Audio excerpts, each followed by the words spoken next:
Hello, hello, hello, and welcome back to DLA Alternative. I hope everyone is doing phenomenal, and I want to always give a quick shout out to all the new subscribers. We have reached 300 plus subs, and I could not be happier, guys. It's blowing my mind, and I just want to truly, truly thank all of you.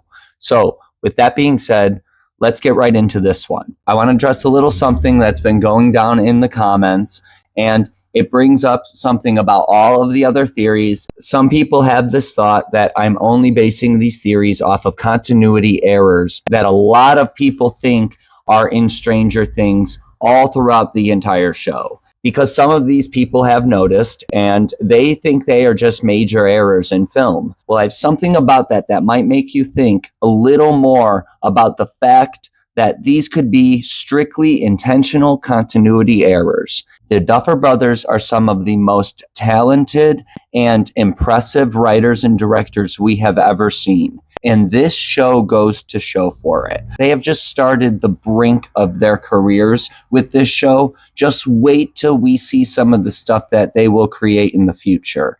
But with that being said, keep in mind that their minds are insanely talented while writing this show. That everything about this show was planned all the way back before season 1 was ever finished filming. And I'm not sure of the name, but they have this notebook that has a nickname that basically they gave Netflix a notebook with the entire plot and synopsis of this entire show all the way back before season 1 was finished filming, because Netflix wanted to know what was going to happen to make sure that it was worth putting this show out there. And they did that because they knew how unique this show was going to be and how big this show was going to be. So keep that all in mind. Let's jump right into it. So after I started seeing some of these comments based off of the continuity errors and that they could just strictly be that, I wanted to look deeper into continuity errors and intentional continuity errors. And I also want you to keep in mind that the Duffer Brothers are major fans of Stephen King, and he is referenced all throughout this show.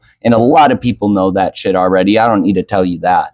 So keep that in mind, because a lot of people are overlooking the fact that there is one Stephen King novel that is one of the most iconic novels and one of the most iconic films made by Stanley Kubrick ever made, which is called The Shining. The Shining is probably one of the most referenced and hidden symbols in this entire show.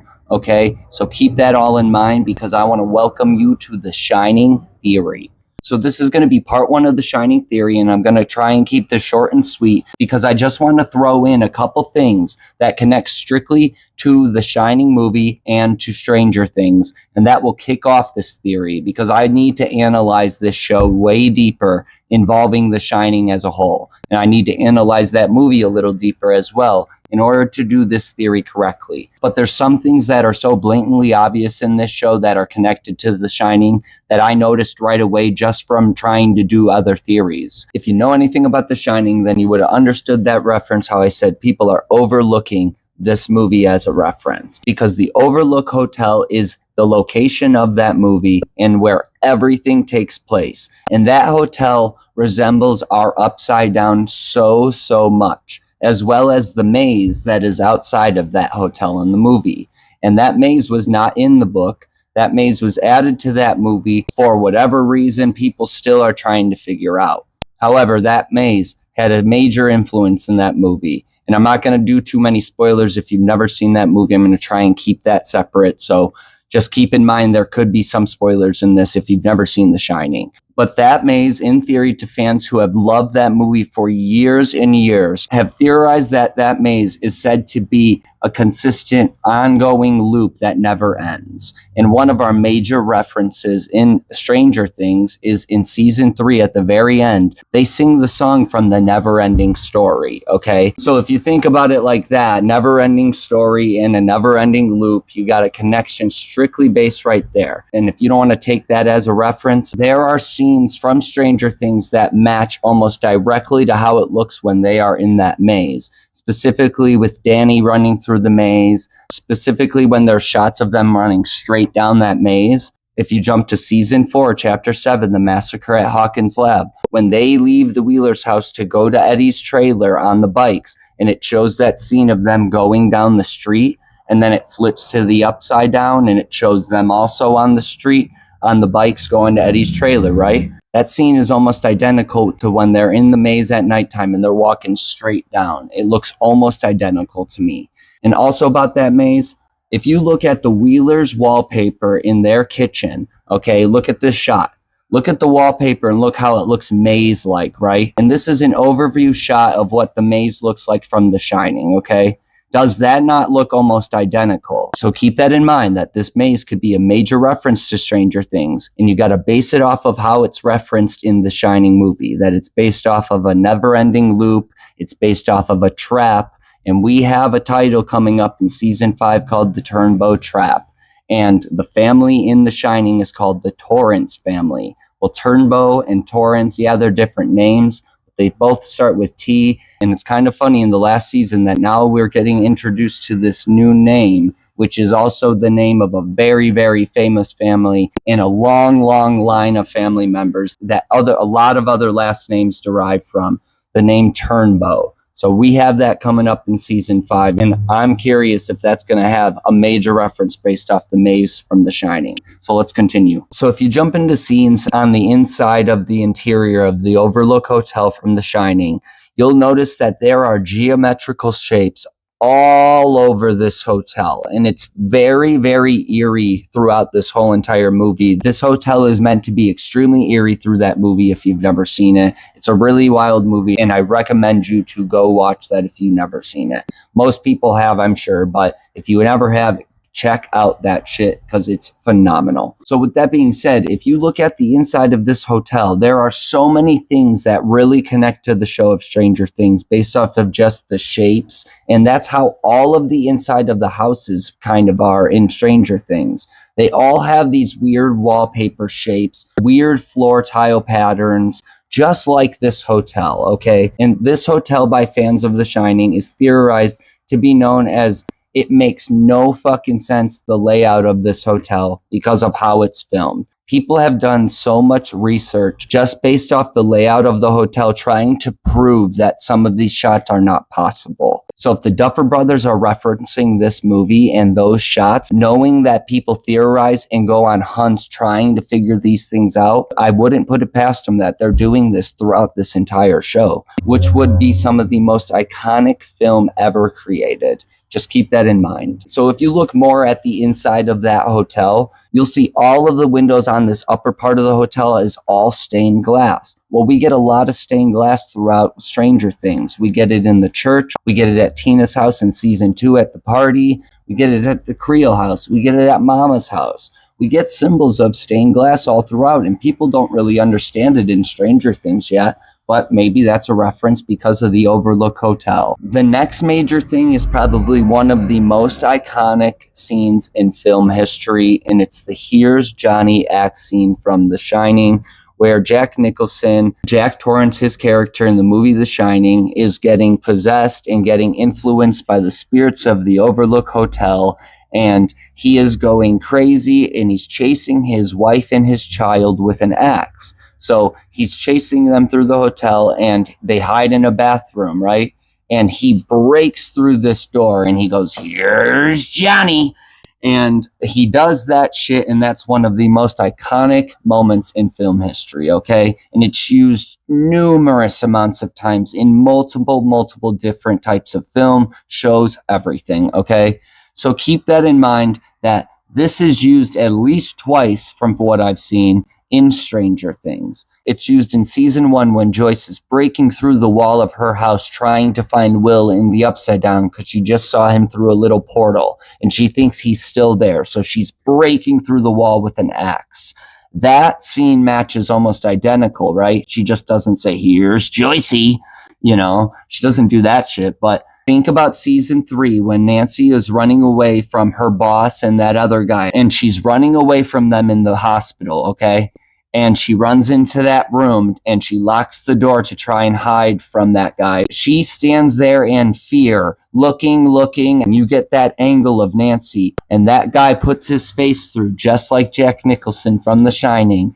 and he says some line. I don't remember what he says, but he says something just like that. That scene is even more identical to The Shining than the first one. And that's almost spot on to how the scene is from The Shining. So this is where I'm going to leave you with this last major reference. And I don't even know if this is a reference, but this is something that's going on and that's extremely current in the Stranger Things world. And that is, what the fuck is this title? The Vanishing of Who? Everyone thinks it's The Vanishing of Holly Wheeler. Well, let me tell you that this theory, the Shining theory, might be able to prove that that is the vanishing of Holly Wheeler.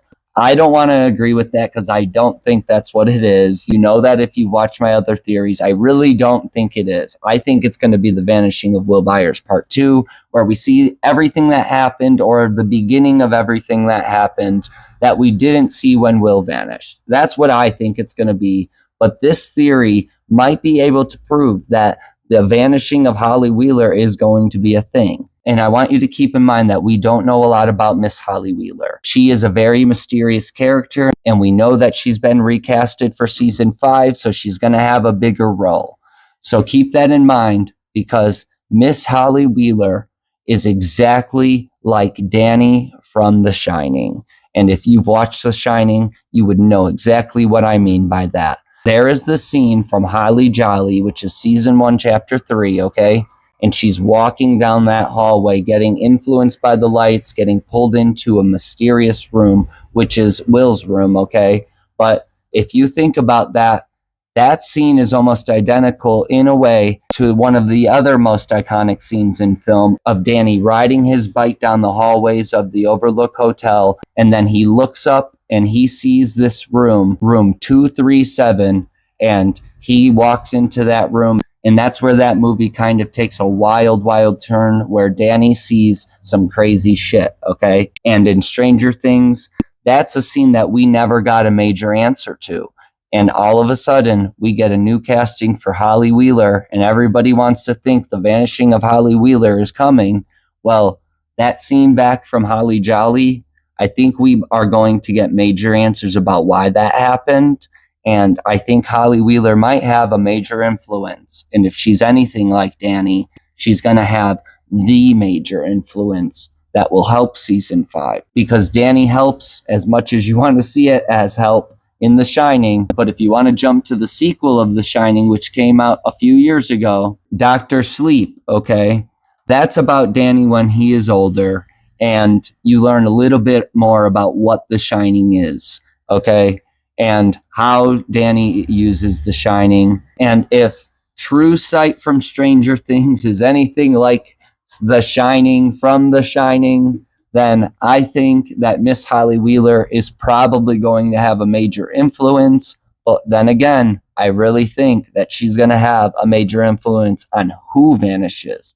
I don't know if she's going to be the one that vanishes, but keep in mind that if you ever watch The Shining, and you better go watch it after this, keep in mind that Miss Holly Wheeler is almost identical to how Danny acts throughout that entire movie. He's extremely mysterious, and he's this little boy that you don't really know a lot about. So keep that all in mind. This is part 1 of the Shining theory based off Stranger Things. I'm going to start analyzing the show, but I need to rewatch The Shining, and I need to analyze that movie and see if I just see anything that connects to Stranger Things right away. And that's where we're going to go with part 2. We're going to start getting into more references. So keep this all in mind. This is only part 1, and this is just the start of the Shining theory for Stranger Things. Much love. It's your boy Brandon with DLA Alternative. And as always, thank you. Keep subscribing, keep liking, and keep following the journey. And you already know, we out.